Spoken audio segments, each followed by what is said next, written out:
د کانه شروعات د ساينسدانانو د فوجانو د یو خاص قسمه ګروپ نه کیږي کوم چې د یو ډیر خطرناک مشن د پاره یو عجیبه جزیره ته لېږل شوې وي. دا جزیره داسې جزیره وه چې نه د دنیا په نقشې باندې موجوده وه او نه د دې په باره کې چېرته عامو خلکو ته پته وه. اوس په دغه جزیره کې موږ یو د هلیکاپټر پایلټ وینو کوم چې په دغه عجیبې جزیره کې یوازې پاتې شوي. دغه نه هر خوا په ځنګل کې خاموشي وه. داسې لګېدلې چې دغلته کې د سره څوک شته دی نه. ناڅاپه د دغه پایلټ غوږونو له د چا د ګرځېدو آواز راشي. هغه په مزه باندې دغه آوازونو ته غوږ کېږدي چې د وجې د ده زړه په تیزۍ سره په درزېدو شي. د د لاسه د مخ سره خپله تمانچه روباسي او په مزه په هغې آوازونو پسې ور روان شي. په لږ غوندې مخکې تلو سره د نظر په ځمکه باندې پرته په یوې تمانچې باندې پروزي کومه چې بالکل هم یوه عامه تمانچه نه وه ولې چې دا بالکل هماغسې وه لکه څنګه چې د سرې په لاسو کې وه. دا هم هغه ماډل و هم هغه خاپونه و حتی چې سیریل نمبر یې هم یو شان و. د پرېدو سره د پایلټ د خپلو نه ځمکه وتښتي چې اخر یوه تمانچه څنګه په دوه ځایونو کې کېدی شي. خو دې نه مخکې چې دې په څه باندې پوه شو ناڅاپه په ده باندې له شا د اړخه څوک حمله وکړي او په ډېرې بې دردۍ سره یې مړ کړي. خو د حیرانتیا خبره پکې دا وه چې د حملې کولو والا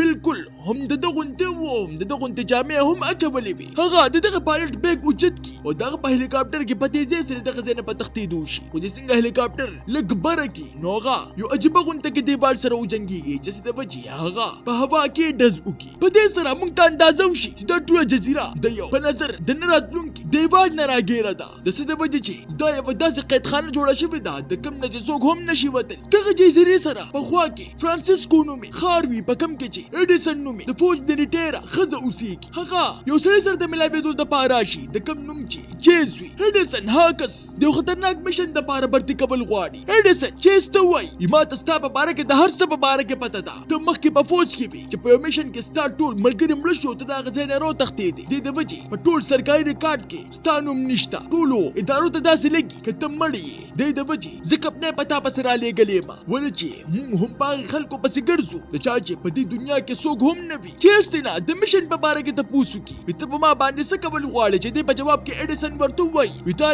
به یوې جزیرې ته تګ وي او هغلته کې به ستا صرف او صرف یو کار زموږ د کپنی د مالک لور اسټیسي دغه ځای نه راوستل او د دې په بدل کې به موږ تا له دومره پیسې درکو چې هغه ته په خپل ټول ژوند کې هم به ختمولی نه شي. دې پورېدو سره چیز حیرانه پاتې شي. وی صرف او صرف یوه جینۍ د جزیرې نه راوستلې او د هغې په بدل کې دومره ډېرې پیسې. دغه په زړه کې شک هم وي خو پیسو ته یې تر دې حده پورې ضرورت وي چې هغه په مجبورۍ کې په دې خبره باندې رضامند شي. دې نه پس ایډیسن په نورو کسانو پسې لاړی شي. هغه د یو کس خواله ورشي د کوم نوم چې رسک وي. رسک نه صرف قابل وي بلکې دې سره یو ماهر جګړمار هم وي. خو د ده په زندګۍ کې یوه داسې واقعه راغلې وي چې ده نه هر څه هېر کړي. په یو حادثه کې د ده ټول خاندان مړ شوي چې څه د وجې دې هم دغه خطرناک مشن قبول کړي. په سبا باندې ایډیسن دغه دواړه یو ایرپورټ ته راوغواړي چېرته کې دوی ته پته ولګي چې دوی غوندې نور څلور کسان هم دغلته کې موجود دي. ایډیسن دغلته کې ټولې ته دوباره یادداشت وکړي په دغه جزیره کې دوه کیمپونه موجود دي یو په شمال کې دی او بل په جنوب کې دی. موږ به خپل هلیکاپټر په منځ کې کوزو. هغلته کې به موږ بیا په دوه ټیمونو کې تقسیمیږو. په شمال والا ټیم کې به ایډیسن چیز او ډیګ شامل وي او د جنوب والا کې رسک کولټ او ټیګ شامل وي. ټیګ هم څه عام کس نه وي بلکې هغه په ټوپکو باندې د داسې ډزو کولو ماهر وي لکه چې هغه ټوپکې نه بلکې کیلونی وي. دوی دې وجې په بیلو بیلو ټیمونو کې تقسیم شي ولې چې دوی ته دا پته نه لګي چې اخر د کپنی د مالک لور په کوم ځای کې ده. د مشن د شروع کېدو نه مخکې ټیګ هک یوازې کیني او د خپلې لور تصویر ته په کتو شي ولې چې د ده ښځه مړه شوې وه. اوس د ده لور په یوې داسې بیمارۍ کې مبتلا وه د کوم دپاره چې د ډېرو پیسو ضرورت و. دې د وجې ټیګ هم دا مشن قبول کړی. دغه ټول کسان چې کله په خپل منځ کې ګپ شپ ولګوي نو دې ټولو ته د یوې عجیبه خبرې په باره کې پته ولګي. موږ ټول هغه خلک د چا چې نه رشته دار شته نه مور پلار نه ښځه او نه بچي. د دوی ټولو په زړه کې سوال پیدا شي چې اخر دا چېرته اتفاق دی او یا د کپنی والا موږ د قسته په دې دومره خلکو کې چڼ کړو چې موږ داسې خلک راټول کړو چې په هغوی پسې د جړلو والا څوک هم نه وي. لږ وخت پس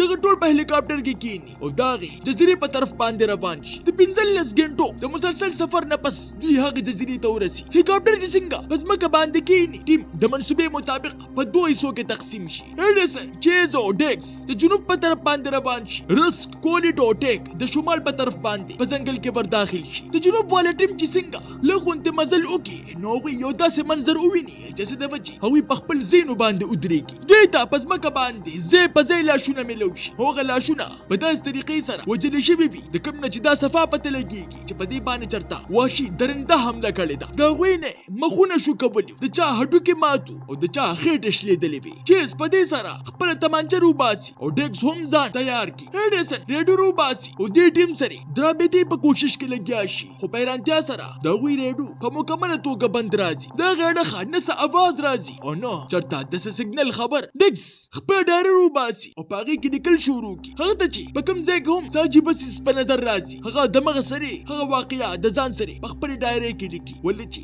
هغه ته دغه ځای حالت ټیک نه ښکارېده. په مزل کې دوی ته اخر یو خالي کیمپ په نظر راشي. ایډیسن هغلته کې خپل د تیزو سګنلو والا اله ولګوي، خو دې باوجود هغوی سره په رابطې کولو کې ناکامه شي. په دې وخت کې ډیکس ته د یو لاش په لاس باندې یوه ګړۍ میلو شي. هسې څنګه هغه ګړۍ راواخلي، نو دې په لیدو سره د هغه رنګ زړ شي. هغه ګړۍ بالکل هماغسې وه لکه څنګه چې د په خپله باندې اچولې وه، بالکل هم د هغې برانډ والا یو ډیزاین او حتی چې خاپونه پې بالکل هم هغه شان وو. په دې سره چیز هغه له تسلي ورکول شروع کړي. په دې باندې ډېر سوچونه مه کوه، دا صرف اتفاق دی. دې چې کله د هغې لاش مخ ته په غور سره خیال وکړي، نو هغه تر دې حده پورې خراب شوی وي چې د مخ او سر پته یې نه لګېږي. دې ټول په دې خبره باندې ځان له زړه ښه کوي چې دا چېرته سپو یا ګیدړانو خوړلی دی. بل خوا رس کولټ او ټیک هم هغسې په خوشي ځنګل کې مزل کوي. په مزل کې د رس نظر په یو پړي باندې پروزي، کوم چې په یوې اونۍ پسې تړلی شوي وي. هغه ډېر زوړ ښکارېږي، خو دې په لیدو سره رس ته یو عجیبه غونته کې احساس وشي. هغه ملګرو ته وایي وي ما ته داسې لګي چې دا پړی ما تړلی دی، خو پته نشته زه خو دلته کې سره راغلی هم نه یم. خو بیا په دې خبره باندې ځان نه دا خبره هېره کړي چې دا زما وهم دی. په لږ مخکې تلو سره د دوی ریډیو هم بند شي، چې څه د وجې د دواړو ټیمونو ترمنځ رابطه په مکمله توګه ختمه شي. بل خوا د دوی پایلټ خپل هلیکاپټر سره د هغوی په انتظار کې لا اوس هم ولاړو. هغه ته ځنګل نه عجیبه غونته کې اوازونه راشي، داسې اوازونه که چېرته څه وحشي ځناور په ده باندې د حمله کولو والی چې لږ ساعت پس یو لیونی غوندې مضبوط انسان په پایلټ باندې حمله وکړي او هغه مړ کړي. او د هغې نه پس چې څنګه د هغه په هلیکاپټر کې دې ځای نه تښتېدو کوشش کوي، نو هغه یو داسې په نظر د نه راتلونکي دیوال سره وجنګېږي چې هم په هوا کې تباه و برباد شي. چې څه نه دا خبره په مکمله توګه واضحه شي چې دې جزیرې نه وتل ناممکنه دي. په دې وخت کې د جنوب والا ټیم چې څنګه د کیمپ خواله ورسي، ناڅاپه یو اواز د هغوی غوږونو له راشي. هغوی څنګه په هغه اواز پسې شاته لاړ شي، نو یو عجیبه منظره دوی په انتظار د هغوی مخې ته یو ژوندی صحیح سلامت کس ولاړ وي. هغوی ته خپل نوم ډاکټر یانګ وایي. بېزن انصار دلته کې د خپل ریسرچ ټیم سره دې جزیرې ته راغلی وم، خو دلته کې په رارسېدو سره هر څه مې تباه و برباد شو. پته نشته چې زما ټول ساینسدانان ملګري کوم څیز رانه وخوړل. ایډیسن ورته په حیرانتیا سره وایي د کمپنۍ والا خو ماته ویلو چې په دې جزیره کې څوک هم نشته دی، خو ډاکټر یانګ په خپله خبره باندې هغسې ولاړ. ایډیسن د هغه نه د کمپنۍ والا د مالک د لور په باره کې تپوس وکړي. نو هغه جنۍ خبرې دلته کې چېرته لیدلې نه وي چې دې پورېدو سره هغه په سنجیدګۍ سره دوی ته په ځان پسې د راتلو دپاره ووایي. او هغوی ځنګل په منځ کې د یو خوشې بلډینګ خواله راولي. هغلته کې دوی ویني چې اوس سقا شوی لاش پروت دی، خو د جامو او د جوسې نه ایډیسن یې دمغه سره وپېژني چې دا هم هغه جنۍ ده. د دې په لیدو سره د هغې په مری کې لاړې وچشي. موږ چې چاره بچ کولو دپاره دلته کې رالېږلې شوي وو، هغه خو د مخکې نه مړه شوې ده. په دې سره په هر ځای کې خاموشي خوره شي. ایډیسن په خاموشۍ سره دوی ته وایي ته اوس پته نه لګي چې موږ له به پیسې راکړې کېږي او که نه، خو دې خبرې جواب چا سره هم نه وي. په دې کې شپه شي او دوی په دې خبره باندې مشوره وکړي چې سبا به د دغه جنۍ لاش د ځان سره وړو، دې دپاره چې موږ د کمپنۍ والي ته دا وویلی شو چې موږ خپل کار په ایماندارۍ سره وکړو. د دوی لا تر اوسه پورې هغه ټیم سره رابطه نه وي شوې چې څه د وجې دوی ته دا هم پته نه لګي چې هغوی ژوندي دي او که مړه دي. په سبا باندې ډیکس په خپل ډایرۍ کې هم هغسې لیکل کوي لګي چې ناڅاپه د ډاکټر یانګ ورته پام شي. دا ډایري خو ما هم چېرته کې لیدلې ده. هغه خپل بیګ کولو کې او هماغسې ډایرۍ دغه ځای نه روباسي، کومه چې بالکل هماغسې وي لکه څنګه چې ډیکس سرې وي. بالکل هماغسې کبرې وي، هماغسې خاپونه هم وي او لیکل پکې هم یو شان وي. چې څنګه خپل ډایري کولو کې، نو دې په لیدو سره حیرانه پاتې شي چې په دې کې خو د راتلونکي وخت واقعیات هم لیکل شوي دي او هغه هم زما په لیکلو کې. ډیکس په یره کې ملګرو ته وایي زه هم نن دلته کې راغلی یم،